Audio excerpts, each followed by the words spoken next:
Hi guys, welcome to my new video. तो आज की वीडियो में हम बात करने वाले हैं कनाडा गवर्नमेंट की तरफ से लिए गए 5 ऐसे न्यू चेंजेस जो जनवरी 2022 को मार्क मिलर की तरफ से अनाउंस करे गए।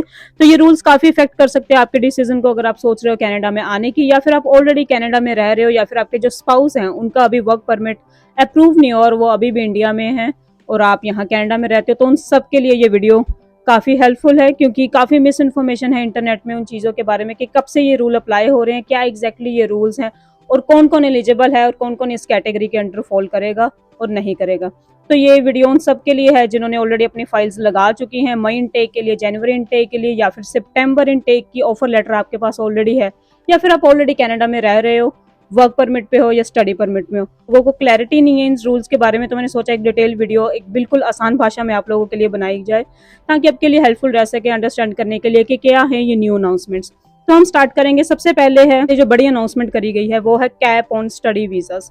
तो जो कैप लगाई गई है, एक लिमिट लगाई गई है स्टडी वीजास पे, वो है 2024 के लिए। और 2025 में कितनी लिमिट होगी, कितने इमिग्रेंट्स को वो अप्रूवल देंगे अपनी स्टडी परमिट के लिए, वो अभी उन्होंने क्लैरिफाई नहीं करा। तो 2024 के लिए हमारे पास एक फिगर है जो कि है सिर्फ 3,64,000 स्टडीज वीजा टोटल इशू करे जाएंगे। तो आप देख सकते हो उससे आपके अप्रूवल रेट में काफी फर्क पड़ेगा।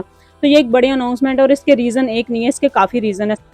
तो 2023 में 5,60,000 स्टडी परमिट जो थे वो अप्रूव करे गए थे, और इसके अलावा अगर 2022 की बात करें तो उसमें 8 लाख एप्लीकेशंस थी जिनको स्टडी परमिट अप्रूव करा गया था। तो आप देख सकते हो फिगर्स काफी बड़ी हैं, और अगर हम टोटल करें लास्ट 2-3 सालों का जो स्टडी परमिट के लिए एप्लीकेशंस आई थी उसकी फिगर तो 1 मिलियन से भी ज्यादा जाएगी। तो यही रीजन है, कहीं ना कहीं उन्होंने एक लिमिट लगा दी, एक बार लगा दी, एक कैप लगा दिया कि इससे ज्यादा वो अप्रूवल नहीं लेंगे और इससे ज्यादा एप्लीकेशंस को अप्रूव नहीं करा जाएगा, ताकि जितने भी हाउसिंग क्राइसिस है या इन्फ्लेशन है उन सब चीजों पर थोड़ा कंट्रोल रखा जाए और एक लिमिटेड अमाउंट ऑफ स्टूडेंट्स को ही स्टडी परमिट दिया जाए। और जो सेकंड सबसे बड़ा चेंज है वो है कैप लगा दी गई है प्रोविंसेस के ऊपर ही, क्योंकि ज्यादातर जो इंटरनेशनल स्टूडेंट है वो ज्यादा प्रेफर करते हैं ओंटारियो, क्यूबेक या फिर ब्रिटिश कोलंबिया, इन 3 प्रोविंसेस के लिए। इसके अलावा और भी काफी प्रोविंसेस है जहाँ पे लोग जाना पसंद नहीं करते, जहाँ की पॉपुलेशन काफी कम है। तो कहीं ना कहीं एक बर्डन था ओंटारियो प्रोविंस पे ज्यादा, इसलिए उन्होंने एक लॉन्च करा है न्यू चेंज जो कि है अटेस्टेशन। अपनी स्टडी परमिट की फाइल लगाओगे स्टार्टिंग फ्रॉम सितंबर, हो सकता है ये मई इनटेक वालों के लिए भी एप्लीकेबल हो, क्योंकि उन्होंने अभी इसके लिए कोई डेट मेंशन नहीं करी कि कब से ये चीज होएगा। 31 मार्च तक एक उन्होंने प्रोसेस है वो पूरी आउटलाइन करके आपको इशू करी जाएगी, एक न्यू अनाउंसमेंट होगी जहाँ पे वो बताएंगे कि क्या क्या प्रोसेस आपको गो थ्रू करना पड़ेगा अपनी स्टडी परमिट के साथ। अपनी प्रोविंशियल जो अटेस्टेशन है वो भी आपको अटैच करनी पड़ेगी। तो ऐसा करने से आपके अप्रूवल रेट में फर्क पड़ेगा डिपेंडिंग आप कौन सी प्रोविंस में जाना चाहते हो। अगर आप ओंटारियो में आने की सोच रहे हो तो हो सकता है आपके चांसेस ऑफ अप्रूवल और भी कम हो जाए, क्योंकि उन्होंने इसके ऊपर भी एक लिमिट लगा दी। अगर हम बात करें डेजिग्नेटेड लर्निंग इंस्टीट्यूट की, तो वो पूरे कनाडा में है 1000, जिसमें से 529 सिर्फ और सिर्फ ओंटारियो में है। तो आप देख सकते हो मोर देन 50% सिर्फ ओंटारियो में है। तो शायद ये भी एक रीजन है कि लोग ज्यादा ओंटारियो में आना प्रेफर करते हैं। वो भी प्रोविंसेस के अकॉर्डिंग वो एक कैप लगा रहे हैं, तो हो सकता है ओंटारियो में 50% तक का डाउनफॉल देखने को मिल सकता है। तो ये था एक सेकंड सबसे बड़ा न्यू चेंज।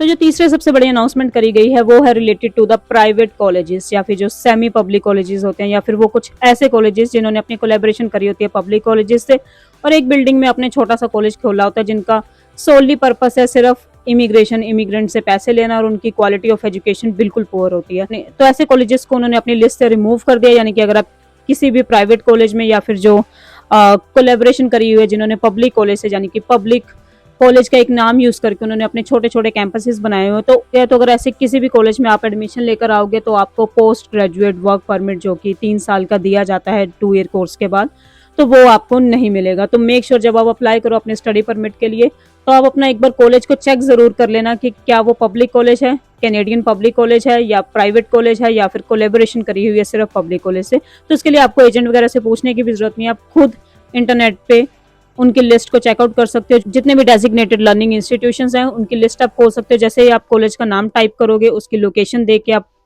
फर्स्ट लाइन में विकिपीडिया पे जाके रीड कर सकते हो कि वो एक पब्लिक कॉलेज है या फिर प्राइवेट कॉलेज है, या फिर सिर्फ पब्लिक कॉलेज की कोलैबोरेशन से खुला हुआ एक प्राइवेट कॉलेज है। तो ऐसे जितने भी कैंपसेस हैं उन सब पे रोक लगा दी गई है। तो अगर आप अपना वीजा उनके थ्रू अप्लाई कर रहे हो तो आपको पोस्ट ग्रेजुएट वर्क परमिट नहीं मिलेगा। और ये जो चेंज है again it start from September 2024। उससे पहले अगर आपके पास ऑलरेडी ऑफर लेटर्स हैं, आपके पास ऑलरेडी अप्रूवल आ चुके हैं, तो आप आ सकते हो मई इनटेक से। लेकिन स्टार्टिंग फ्रॉम सितंबर 2024 अगर आप किसी भी प्राइवेट कॉलेज से अपना स्टडी परमिट या अपनी वीजा की फाइल लगा रहे हो तो आप उसको अभी कैंसिल कर दीजिए। अगर आपने फीस दे दी है तो उसको रिफंड ले लीजिए। अगर आपके पास ऑफर लेटर है तो उसको डिक्लाइन कर दिए, क्योंकि आपको पोस्ट ग्रेजुएट वर्क परमिट नहीं मिलेगा अगर आप स्टडी कर रहे हो ऐसे प्राइवेट कॉलेजेस से। इस चेंज के बारे में मार्क मिलर ने अपनी पिछली जो 5 IRCC के न्यू रूल्स निकाले थे उसकी वीडियो मैंने जो पिछली डाली थी, तो उसमें उन्होंने कहीं ना कहीं थोड़ा सा हिंट दिया था कि हम क्वालिटी ऑफ एजुकेशन की तरफ जा रहे हैं।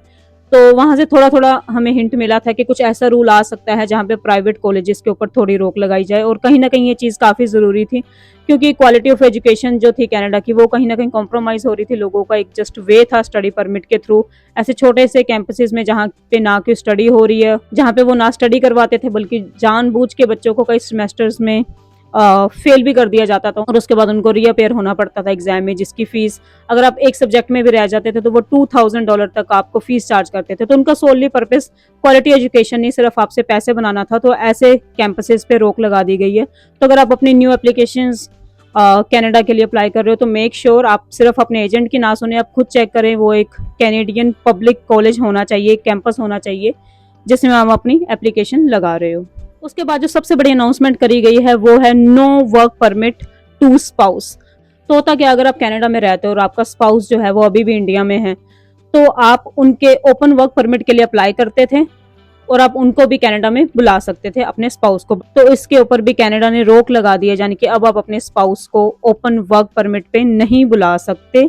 अगर आप कोर्स लेकर आओ, आप अपनी स्टडी लेकर आए हो, तो आप अपने स्पाउस को स्पॉन्सर नहीं कर सकते। तो उसकी सिर्फ एक ही कंडीशन है कि अगर आपके पास है मास्टर्स डिग्री या फिर डॉक्टरेट डिग्री। अगर आप 1 साल या 2 साल का डिप्लोमा कोई कोर्स लेकर आए हो तो आप अपने स्पाउस को नहीं बुला सकते ओपन वर्क परमिट पे। और इसकी कोई डेट उन्होंने मेंशन नहीं करी कि ये चीज़ भी स्टार्टिंग फ्रॉम सितंबर 2024 है या नहीं। तो आई थिंक ये एप्लीकेबल है अभी से। तो जिन लोगों के स्पाउस के वीजाज लग चुके हैं दे आर वेरी लकी। तो जिनके अभी लगने वाले हैं अनफॉर्चुनेटली उनके साथ थोड़ा सा इनजस्टिस मैं बोलूंगी हुआ है यहाँ पे। बट इसका भी एक पर्पस था, ये करा गया है उन लोगों के लिए जो करते थे कॉन्ट्रैक्ट मैरिजेस। ये आई थिंक थोड़ा जरूरी भी था, क्योंकि पीछे काफी न्यूज आ रही थी। तो कहीं ना कहीं रीजन आपको भी पता है, रीजन यही था कि जो लोग कर रहे थे स्कैम या फिर कॉन्ट्रैक्ट मैरिजेस, उस चीज को रोकने के लिए ये रूल आया गया है कि कहीं एक की फीस में वो 2 लोग कनाडा में आ रहे थे, तो उस चीज को रोकने के लिए ये रूल लगाया गया है। बट कुछ लोगों की मैरिजेस जेन्युइन भी होती हैं जो +2 के बाद आ जाते हैं, तो उनके लिए कहीं ना कहीं थोड़ा सा अनजस्टिस हो जाएगा जिनकी रियल मैरिजेस हैं। इसके ऊपर उन्होंने बिल्कुल भी आपको टाइम नहीं दिया सोचने का, ये रूल कब से अप्लाई है, अब जिनकी फाइल ऑलरेडी लगी हुई है वो अप्रूव होएगी या नहीं होएगी। चीज़ के ऊपर थोड़ा सा रिस्क आ गया है, क्योंकि ये चीज़ सितंबर 2024 से नहीं है, ये बस एप्लीकेबल है। जिनके अप्रूवल आ चुके हैं दे आर वेरी लकी, और जिनके अप्रूवल नहीं आए अभी तक they are at risk right now. तो वो अपने स्पाउस को वर्क परमिट पे अब नहीं बुला सकते। कि अगर आप इसके अलावा उन्होंने एक चेंज करा है कि अगर आप मास्टर या डॉक्टरेट डिग्री कर रहे हो तो अगर आपका प्रोग्राम 1 साल का भी है तो भी आपको 3 साल का वर्क परमिट मिलेगा। पहले होता ऐसा था, अगर आप 1 साल का कोर्स लेकर आते हो तो आपको 1 साल का वर्क परमिट मिलता था। अगर आप 2 साल का कोर्स लेकर आ रहे हो तो आपको 3 साल का वर्क परमिट मिलता था। लेकिन अगर आप 1 साल का भी आप कोर्स लेकर आ रहे हो, लेकिन वो मास्टर या डॉक्टरेट या कोई हाई क्वालिफिकेशन पे आ रहे हो, तो आपको 3 साल का ओपन वर्क परमिट मिल सकता है नाउ ऑनवर्ड्स।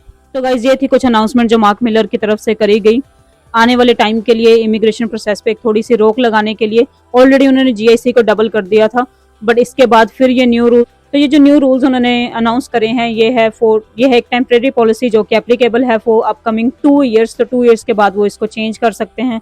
हो सकता है वो स्टडी परमिट की एप्लीकेशंस को इंक्रीज करें या डिक्रीज करें। ऑलरेडी उन्होंने GIC की जो अमाउंट थी उसको डबल कर दिया था। उसके बाद ये जो लिमिटेशंस लगाई और जो मास्टर डिग्री और डॉक्टरेट की हम बार बार बात कर रहे हैं, तो कहीं ना कहीं वो डिग्रीज काफ़ी एक्सपेंसिव होती हैं। तो जो हम प्राइवेट कॉलेजेस में 1 या 2 साल का कोर्स लेकर आते थे वो एक ईजीएस्ट वे था कनाडा में आने का थ्रू स्टडी परमिट।